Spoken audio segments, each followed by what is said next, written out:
everyone, welcome to Logan's Mosh Pit. Glad to have you here. Do me a favor and please subscribe if you haven't already. Also consider joining my Patreon page for some cool perks.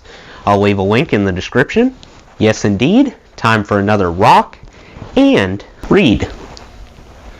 Today we'll read chapter 18 of My Life in the Eagles by Don Felder.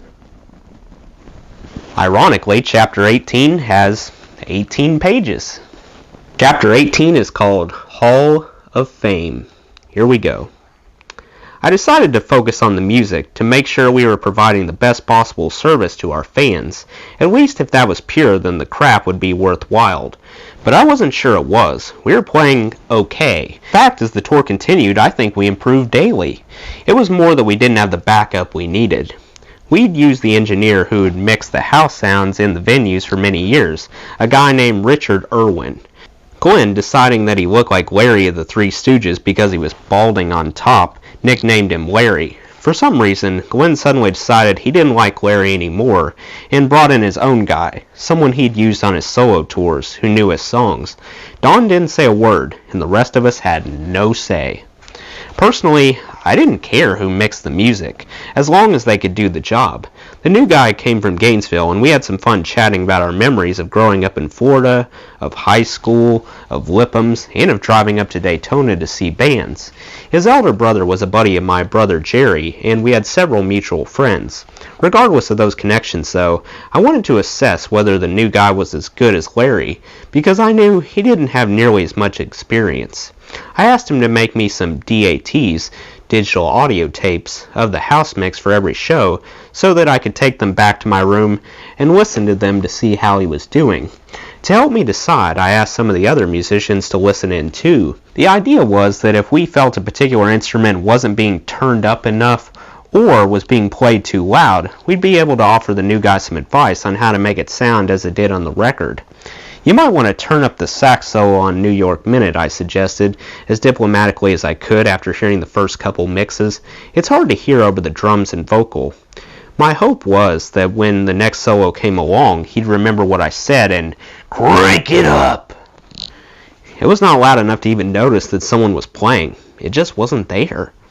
After about 3 weeks of listening to the house mixes and noticing little, if any, difference, I was at a loss what to do.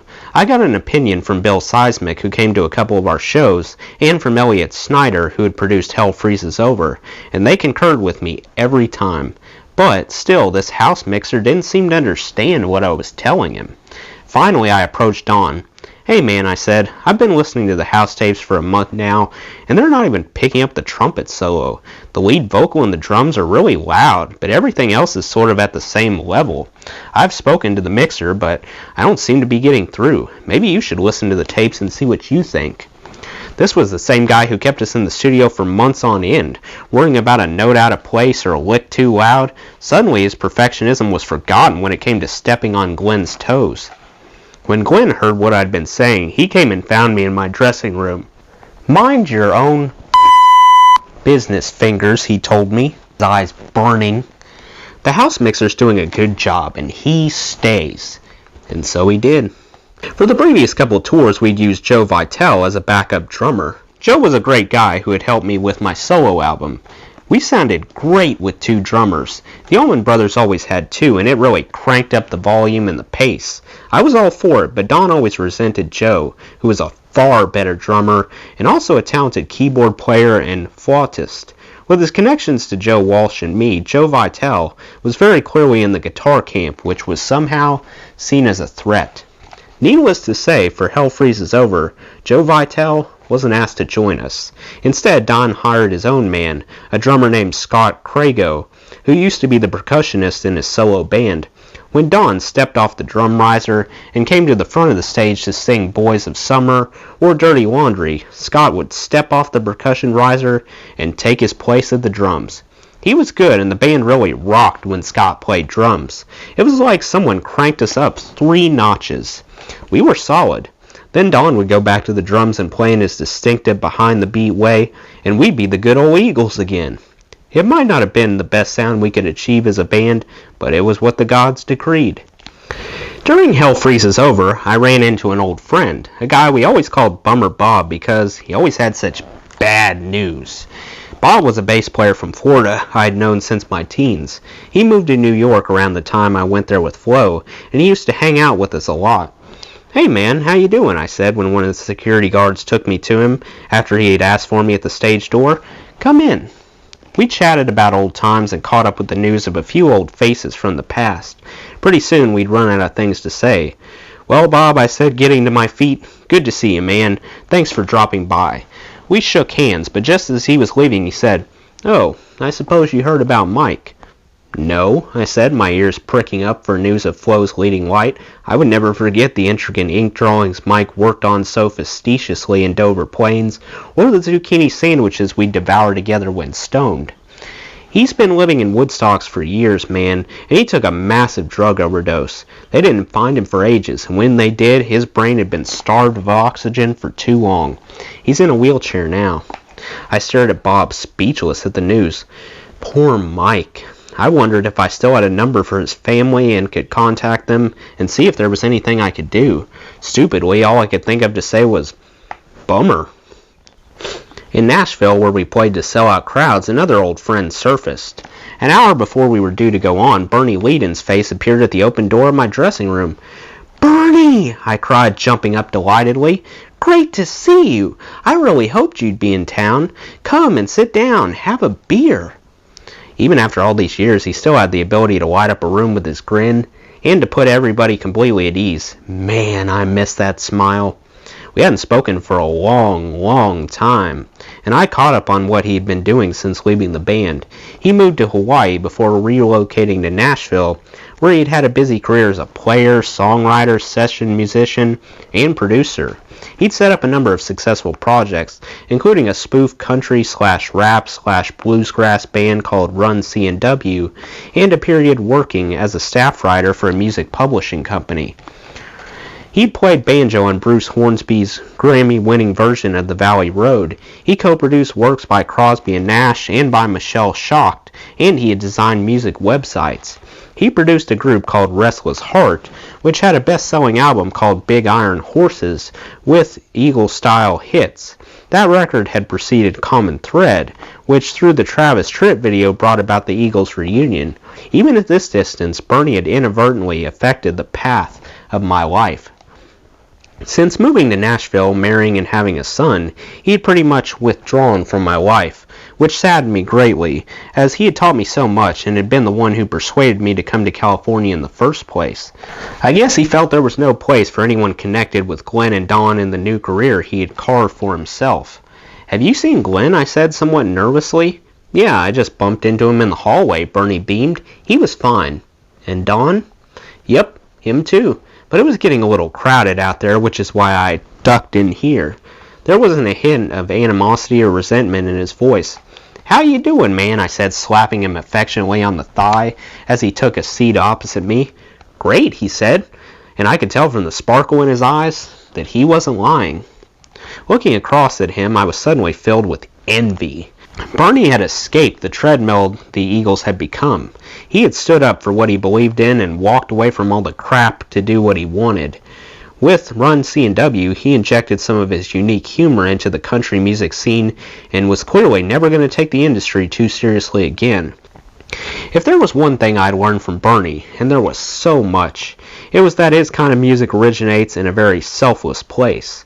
There are no egos in bluegrass, which comes from Sunday revivals down by the river and a shared sense of fun and community spirit. His final few months with the band had been an agony of recrimination and hostility, but his contribution had been enormous, and his humor desperately needed. Still, until I saw him sitting across from me, forgiveness and love in his eyes, I hadn't quite realized how much I had missed it. Wishing we had more time before we went on stage, I'd have given anything just to sit and jam with him just like the old days. Worse, I suddenly felt anxious about how he'd perceive my performance that night. Bernie was one of the most gifted musicians I had ever met, and when he left, I took over his pedal steel and mandolin and B-string bender guitar parts, which he had never heard me play. I needn't have worried. Bernie had come along not to judge, but to enjoy. All he wanted was to see a bunch of old friends, hear the show and reminisce, rekindling his own fond memories of his years with the Eagles. I thought I'd learned all I could from the streak of brilliance that was Bernie Leadon, but that night he proved he still had more to teach me. The final leg of the Hell Freezes Over tour beckoned that fall, and I prepared to leave again for Europe with a slightly lighter heart. Something had changed, and I think it had as much to do with my own acceptance of the situation I found myself in, as with a changing attitude in the gods, each of whom had happier things to think about. In May of 1995, immediately after the winter tour ended, Don had married his girlfriend, a Dallas model named Sharon. His bachelor life finally behind him, he splashed out on a lavish wedding reception at a ranch in Malibu, at which Bruce Springsteen, Tony Bennett, Sting, and Billy Joel sang. Susan and I were invited, along with the rest of the band and people like Sheryl Crow, Jackson Browne, whom Susan had always wanted to thank for stepping in for me when Jesse was born, and even David Crosby, to whom I said a cordial hello. Emeril Lagasse, the television chef, was flown in from New Orleans to provide the catering. The media helicopters flying overhead, trying to film celebrities, were kept at bay by helium weather balloons floated up to block their view. Don built his new wife a mansion in Dallas. He finally resolved his ongoing legal dispute with Geffen Records, which released the greatest hits album of his work that year. Even though it failed to make much of a mark in the charts, Don negotiated a deal with Warner Brothers for another solo album. Now that Don was married, he seemed to be a happier man. Glenn, too.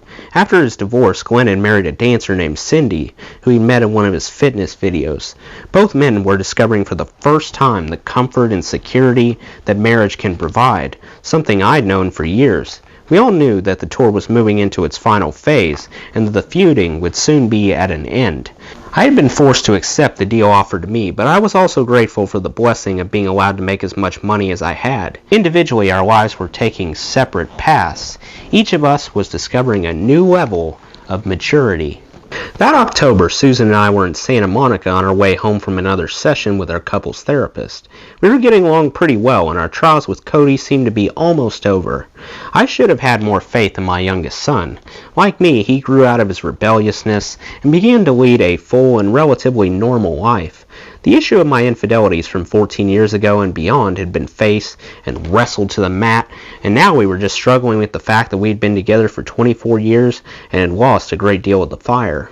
Driving back from the therapist, we were talking about how I was going to cope with going back out on the road, dealing with the band and the whole business of sexual temptation again. "I'm proud of you, Don," Susan told me. "I know how hard you've tried." Pulling up at an intersection, we were stopped by a speeding blue light cavalcade of vehicles complete with police escort. The convoy of limousines and motorcycle outriders were being chased by media vehicles and helicopters swooping low overhead. Switching on the radio, we heard the news that O.J. Simpson had just been acquitted of murder after his extraordinary 9-month trial.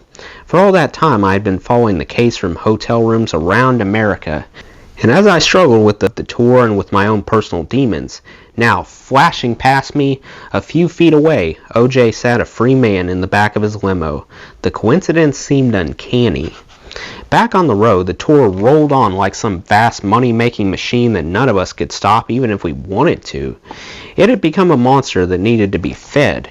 It was big business for everyone. Audio recordings of some of our live shows made for posterity secured in a vault would appear for sale a week to 10 days later as bootleg CDs, for which the band didn't receive a penny. We couldn't really complain. We were making more than any of us had ever made before, and I tried to keep sight of the fact that I was being paid very well to do what I loved, play music. At least this time I was seeing the countries we were visiting through clear eyes, unaffected by too many drugs or crazy nights. Japan, always one of my favorite places to visit, had never looked more beautiful, and the sushi never tasted so good. Christchurch, New Zealand had never been wetter. It was a mud fest just like Woodstock. I've never seen so many people standing out in torrential rain, soaked right through to their undershorts, having a good time. While we were on stage, we were just concentrating on not getting electrocuted as the rain came slanting down. I knew how lucky I was to be traveling in such exalted luxury, surrounded by good friends such as Joe, Timothy, and the crew. Gigs like the Rose Bowl in Pasadena, where we played to 90,000 people, the biggest gig we'd ever played in LA, provided some golden memories. It was a cold night and we had heaters on the stage, but we played one of our best shows of that entire tour.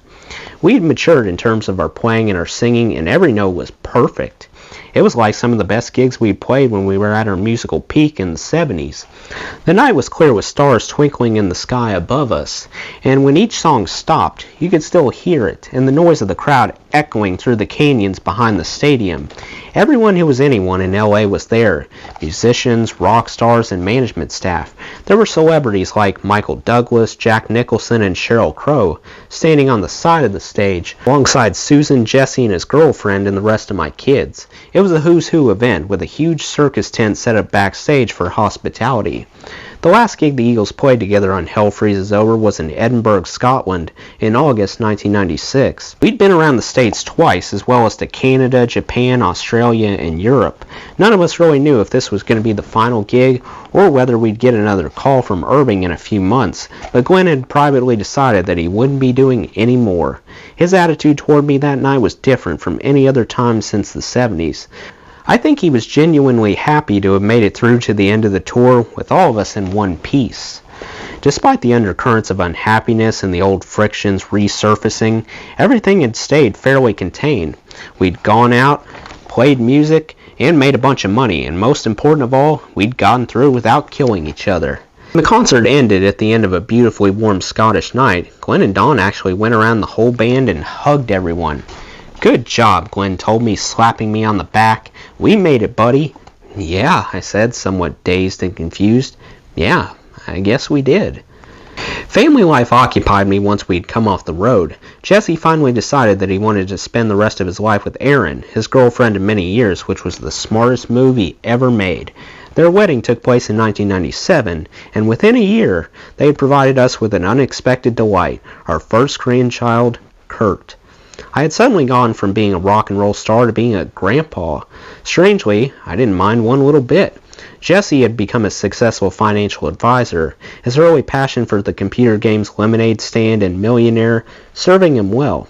Sadly, while Jesse's marriage took its first tentative steps, mine was faltering badly. After more than 2 years on the road, the differences between Susan and me had grown. By the time I returned from that grueling tour, my conviction to Susan stronger than ever, the house and my marriage were empty. With no one home most days but me, I found myself rattling around that large, decadent property, wife and kids absent. I began falling back into my bachelor routines of fishing, boating, flying, and dabbling in real estate. My children were in their adolescence or early 20s, with all the highs and lows that can bring. Mostly they were going away or out with their friends, and the only time they wanted me was to give them some money or to pick them up from somewhere. I bought myself a 68-foot offshore boat I called Wings, took the necessary advanced navigation exams, and did several seasons of marlin fishing down in Cabo San Lucas, Baja, Mexico, with my old fishing buddies or friends like Joe Walsh, accompanied as ever by his bodyguard, Smokey. Jesse and Cody would come with me sometimes, and I was never happier than on the flybridge of that beautiful vessel, a cigar firmly planted between my lips, a glass of champagne in my hand, and my 2 sons beside me. It was a far cry from the little powerboat I used to mess around with up at Lake Alice when I was their age. I knew how fortunate I was to give my children these extraordinary memories and experiences. Life should have been truly sweet. There was, however, a new distance between Susan and me that had never existed before. I blame myself for being away for so long this last time, and for not paying her enough attention. In my absence, she'd become a workaholic, and was as addicted to her jewelry business as Joe had ever been to Jack Daniels. If I ever persuaded her to take some time out and come with me to Catalina on the boat, she'd bring along her Black Day planner, full of her accounting, business schedules, and appointments, although never one for me, I noticed with dismay, and these huge bags of gems and gold. Instead of hanging out with me, making love, and hiking like we used to, she'd sit in Catalina and make jewelry like a woman obsessed. We were like 2 friends on vacation, one of them working. We hardly ever have supper together. I'd usually make something for myself and any of the kids who happened to be around, then sit there with the dogs salivating and watching me eat. Susan's working hours were long and erratic. Our intimate moments were few and far between. I felt increasingly lonely, living in this big house by myself, sitting there day after day, waiting for my wife to find the time to play golf with me, or have lunch, or even fly to Europe or Hawaii to help me spend the fruits of my labors. Oh well, I finally told myself, you can't possibly complain after all the time you've spent away. The rest of the band became home buddies too, busy doing nothing. We did one benefit gig for President Clinton's re-election campaign, and with him and Hillary as honored guests, we attended the official opening of the Henry Thoreau Walden Library, part of the Walden Woods Project, into which Don had poured so much of our charitable contributions. Don was a family man in Texas with 3 small children and a new wife, Timothy, and his wife Jean. Were raising their kids just outside L.A. And Joe, still sober, brought out a new album, Look What I Did, the Joe Walsh Anthology, and embarked on a solo tour. Glenn played some golf and landed himself a small part in the Tom Cruise film Jerry Maguire. He also launched a record label Mission with an icon of a mission bell, which failed despite the success of its first release, One Planet, One Groove, by my old friend Max Carl. Glenn then set up a studio in L.A., which he called the Doghouse. Don did something similar, but even more high-tech, with bedrooms out at a Spanish-style house in Malibu. One day, Irving called up. Hi, Fingers. Just to let you know, the guys are thinking of going back into the studio again. They're going to try and record a brand new album of all new songs, the first in nearly 20 years. Okay, I said somewhat warily, wondering if Don and Glenn could actually bear to sit down and try to write together. Painful memories of the long run in 1979 were still burned into my brain. Where and when? Even though we could afford the finest producers and recording equipment money can buy, and the stature of our next project deserved the very best, the plan was to use Don and Glenn's new studios paid for by the band. Mindful of the failure of the Almost the Eagles project over the choice of producer, they decided that this time there'd be no producer at all. The first band meeting in years was called at Don's rental house over near Brentwood, just the 5 of us together. It was the first time in over 20 years that we had assembled like that, without an entourage of managers and attorneys. I arrived early, nervous as a kitten. Over tuna fish sandwiches, Don and Glenn decreed that Joe, Tim, and I had to submit any CDs of tracks we'd prepared, and they would pick which ones they liked. We weren't allowed to hear what they had written. They played us some other songs, demos from Nashville songwriters, not sadly from our old friends Jackson, J.D., or Jack Timpchin. Most of them were, at best, mediocre, without the Henley/Fry magic. I said nothing, but I remember thinking, hey, we're the Eagles, we should be playing our own stuff. But I knew I wasn't in a position to speak out. One track, called I Love to Watch a Woman Dance, sounded to me almost exactly like another song by the same writer called For My Wedding, with just a different set of lyrics. Don was releasing the latter on his next solo album. He suggested that Glenn could sing this version instead for him with an Italian-type mandolin sound, which wasn't at all right for Glenn's R&B voice. Another song we were going to try was one that Timothy had written at a songwriting seminar in an English castle. Despite the fairy tale surroundings, it wasn't that great either. Joe piped up, well, I think I might have a couple licks.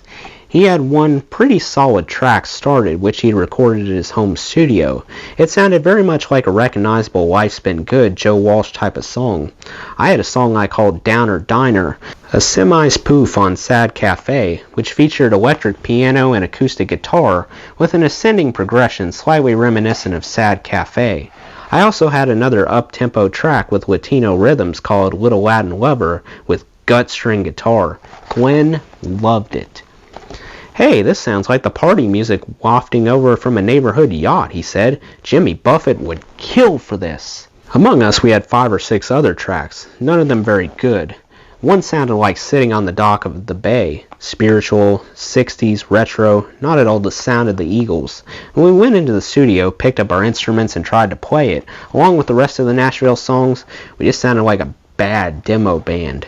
Furthermore, because we were constantly running between the two studios, there began to be some serious competitive rivalry about whose studio was best and where the bulk of the recording should be done. It got to the point where personalities would spark over the smallest issue. To me, it seemed like Don's continual tardiness was irritating Glenn. At times, Don would arrive late and spend time on the phone making personal calls, preferring to work between 2 and 6 before he went back to his studio in Malibu to work on his solo album until the small hours. Glenn, like the rest of us, preferred to work from 10 until 6, so we'd have time to spend with our families in the evening and would be fresh the next day. The constant sitting around waiting for Don caused me to become increasingly impatient. The jockeying for position became ludicrous. At the doghouse, Glenn would sit in the primary producer's chair in his control room. No one else was allowed in it. The same would happen at Don's place, where Glenn would take a subordinate position on a little roller stool, while Don sat in the big chair. Joe and I desperately wanted to sit in the big chairs and swivel around like naughty schoolboys, just to see the reaction, but we feared that the gods wouldn't see the funny side. Behind each other's back, the two of them complained constantly about the other studio and equipment. To resolve the constant bickering about which studio was best, I had mixes of the same song made from both studios and listened to them at home. There wasn't a dime of difference between them. They both sounded fine. Irving called me one day to tell me that I wasn't making it any easier. He suggested I just leave everything to him. "Hey, Irv, I was just trying to help," I explained, "and I don't care if we record this album in my garage. I just want those two big kids to get past this contest." Knowing the critics were waiting to cut us off at the knees, whatever we produced, injected even more pressure and fear into an already volatile situation. There was a highly competitive market out there, and with artists like Madonna and the Spice Girls hogging the charts, there was no magic team this time. After a while, Glenn decided that he couldn't work this way anymore. Just to appease him, we ended up going back into Glenn's studio. After months of hoping that we could salvage enough songs for a new album, Don finally pulled the plug. He almost finished his latest solo record and was increasingly preoccupied. Irving accepted their decision with a sigh. "Let them just get this stuff out of their system and then we'll regroup," he said. I wasn't sure. The songs we worked so hard on were consigned to digital heaven. The album was never completed, even though we recorded 4 or 5 tracks. All that's left are a few tapes I took home with me to carry on tinkering with, just in case the gods ever decided to try again. Maybe we'll put out another greatest hits, or even a box set, Irving told the rest of us ruefully, to buy us some time. For Glenn's 50th birthday, he held a huge party in Palm Springs at La Quinta Golf Resort, a famous hotel that people used to drive across the desert to in their Model T Fords. Tom Hanks and Don Johnson were invited, along with a list of celebrities as long as my arm. "I want you all to come along and jam with me on the stage while the guests finish their banquet," he said. It wasn't an invitation. It was an order.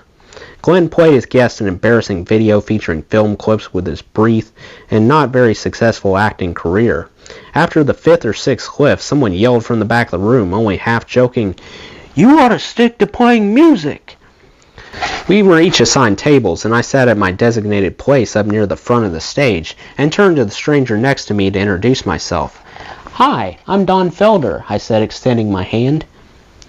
The middle-aged man to my right looked at me and laughed. "Hey, Fingers, don't you know me? It's J.D. I was stunned. J.D. Souther, our old songwriting companion, the man who should have been the 6th Eagle, funny and warm, used to have this Marlboro Man, craggy face look with a beard. He could have been a character actor with that face. This guy had short cropped hair, he was wearing a suit, and there wasn't a wrinkle on his skin. I could hardly believe the change. "Sorry, man," I said, pretending that I had known it was him all along. "It's just that you look so different," he said with a wink that barely creased his new smooth skin. "I know." When it came time to do our jam, we got up on stage and actually had a good time playing together. The guests certainly seemed to appreciate it. The champagne and the wine were flowing, and several people had more than their fill, including Glenn's prized house mixer, who had to be carried to his hotel room while someone else leaped behind the console and tried to figure it out. My birthday gift to Glenn was a white-studded Elvis suit, complete with rhinestones, a wig, and sideburns. He was a huge Elvis Presley fan and liked to be called Elvis by his homeboys. He even wore a baseball cap with Elvis written on it, and his party invitations had featured a picture of him as Elvis, so it seemed appropriate. After that party, we did another benefit gig together for the Tiger Woods Foundation. Tiger was there, and we had our photos taken with him, which was a great honor for amateur golfers like Glenn and me. We played 5 songs, including Hotel California, I Can't Tell You Why, and Rocky Mountain Way for the Joe Walsh fans. It was a fun gig, and the best thing about it was that we all seemed to be getting along a bit better. We'd grown up, I guess. The underlying tensions between us would always be there, and the simmering differences about music, money, and personalities, but for the first time since our early days on the road, we seemed to be able to put them aside and be civil to each other. Glenn and I weren't exactly playing golf together, but we'd help each other out for charity gigs and put on a united front when we had to. Was the ice melting, I wondered? On January 12, 1998, we were to be inducted into the Rock and Roll Hall of Fame as the 100th members in the 13th annual ceremony. Fellow inductees on the same night were to include Fleetwood Mac, Santana, the Mamas and the Papas, and the late Gene Vincent. We'd all become eligible because it was 25 years since the Eagles had released their first recordings. We knew it was a tremendous accolade, and we accepted most graciously. The previous year, my old friend Stephen Stills had become the first person to be inducted twice in the same night.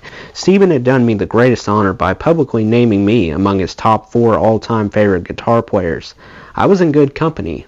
The others on his list were Eric Clapton, Joe Walsh, and George Terry, a noted Florida session guitarist. The ceremony was going to be televised from New York, and we were asked if we could play a few songs. There was a great many discussions before the award ceremony about whether or not Randy Meisner and Bernie Leadon should be included. If ever I was asked, which was rarely, my answer was unequivocal. Absolutely, I'd say. Bernie and Mize are as much responsible for the Eagles' success as any of us. More so than some. They have to be there. Their counter-arguments kept coming back that we should just go along as we were, 5 guys in the band, and that we couldn't all turn up. Timothy, Joe, and I strongly disagreed, especially those two, who knew their own contribution had come much later. They are every bit as entitled to be there as we are, they'd tell Don, Glenn, and Irving, if not more so. They were the ones who helped make the first greatest hits album such a success. They deserve this. Why not ask them and see what they say, I suggested as diplomatically as I dared. As I expected, Bernie and Randy were delighted and relieved to be invited and jumped at the chance. Irving saw their presence as a chance to make even more mileage out of the event. It'll be the first time all 7 members of the Eagles have ever been photographed together, he proudly announced. This will make primetime news. VH1, which was covering the presentation, made clear that it wanted one thing, all 7 Eagles playing together. 2 songs were chosen, and Randy and Bernie were allowed to join in. The ceremony took place in the Grand Ballroom of the Waldorf Astoria in Manhattan. Excited as I was by the event, I wasn't looking forward to the few hours when the 7 of us would have to be in the same room together, under the scrutiny of the world's media. Don brought J.D. because J.D. deserved to be there as much as the rest of us. We all brought our families. Joe turned up wearing a suit with red bricks painted onto it, in stark contrast to our tuxedos. Bill Seismic was there deservedly. Of all the people connected with the Eagles over the years, he was by far the most fondly thought of because of his warm, loving nature and great sense of humor. It was he who tried to quickly mediate whenever Bernie got hot-headed, and he encouraged Randy with his singing. He was very good at instilling confidence and trying to calm the waters. He was an integral part of the whole process. Sadly, despite Bill's soothing presence, the atmosphere was so tense you could have cut it with one of Joe's chainsaws. Some even refused to sign autographs during the sound check. Don and Glenn pretty much shunned Randy and Bernie, and Irving ran around between them. We were the last to be presented with our rewards after Fleetwood Mac and Santana had performed rousing sets. Peter Green was there as an original member of Fleetwood Mac. The last time Susan and I had seen him, he had slept on our couch in Boston. "Hi, Peter," I said, extending my hand. "I don't suppose you remember me, but we had some fun jamming together back in Boston in the early 70s. He looked at me blankly. It clearly wasn't a time he recalled well. Our old friend Jimmy Buffett, who also dressed in a tux, introduced us with the words, "We truly look like the people our parents warned us about tonight." he went on. The Eagles are going into the Rock and Roll Hall of Fame as one of the signature bands that began in the 70s, still alive and kicking ass as we head toward the new millennium. They've laughed, frolicked, cried, fought, but most of all they have beaten the odds and are as popular today as they were in that incredible summer back in 1972. We swept onto the stage and everyone did a brilliant job of feigning backslapping camaraderie, wearing forced smiles for the cameras. Each of us was invited to step up to the mic and make a short acceptance speech. Timothy, Joe, and I were allowed a minute each, while Don and Glenn had unlimited time to ramble on as incoherently as they liked. The gods couldn't be hurried. When it came to the television broadcast, our speeches were all edited out anyway, and only theirs included. Don thanked Irving first and said that without him, we wouldn't have been there today. In a rehearsed aside, Glenn quipped, "Well, we might still have been here, but we wouldn't have made so much money." Don said of Irving, "He may be Satan, but he's our Satan." He went on to thank producers Bill Seismic and Glenn Johns, David Geffen, Jackson Brown, J.D. Souther, the road crew, and his entire family. Of us, he said only, "I appreciate all the work the guys behind me have done," and added, "Buildings, politicians, and all become respectable if they stick around long enough." Timothy spoke briefly but eloquently and thanked Randy for paving his way. Bernie expressed his gratitude to John Boylan, Linda Ronstadt's manager, for giving him his big break. Randy, timid as ever, crept up to the mic and said how honored he was before thanking his parents. Joe received the most applause in his outrageous suit, and by opening with his trademark, "How you doing?" In his brief speech, he largely thanked the road crew. I agonized over what I was going to say, and I delivered it with considerable emotion. I don't think I've been as nervous since I stood on the stage of the State Theater in Gainesville and played Walk, Don't Run.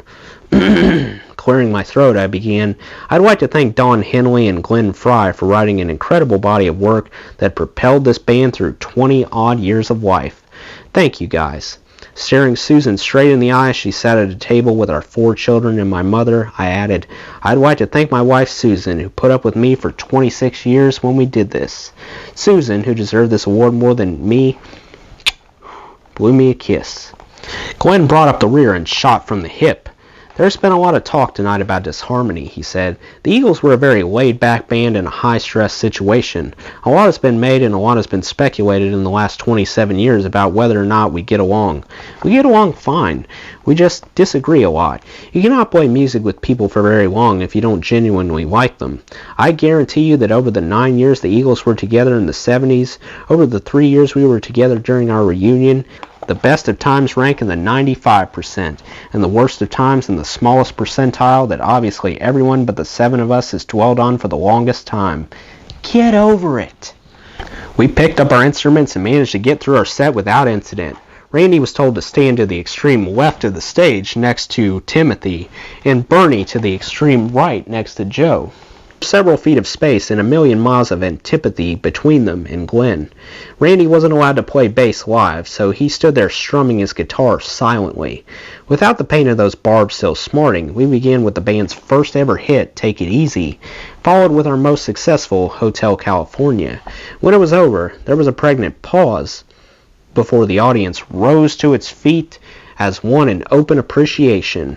The applause faded away and we walked off into the wings. Within hours, Glenn left and caught a plane out of New York. Everyone else, including a deeply uncomfortable Bernie, went their separate ways in separate limos. Only Randy went to the bar to celebrate with the other bands. It was just like the good old, bad old days. Well, that's the end of Chapter 18. Let me know what you thought of Chapter 18 in the comments below. Before I go, I want to give a special shout out to my supporters on Patreon, Matt and Stacy from Canada. That does it for today's video, guys. I hope you enjoyed. Make sure to like, comment, and subscribe if you haven't already. I really appreciate the support. I'll see you next time. Till then, rock on.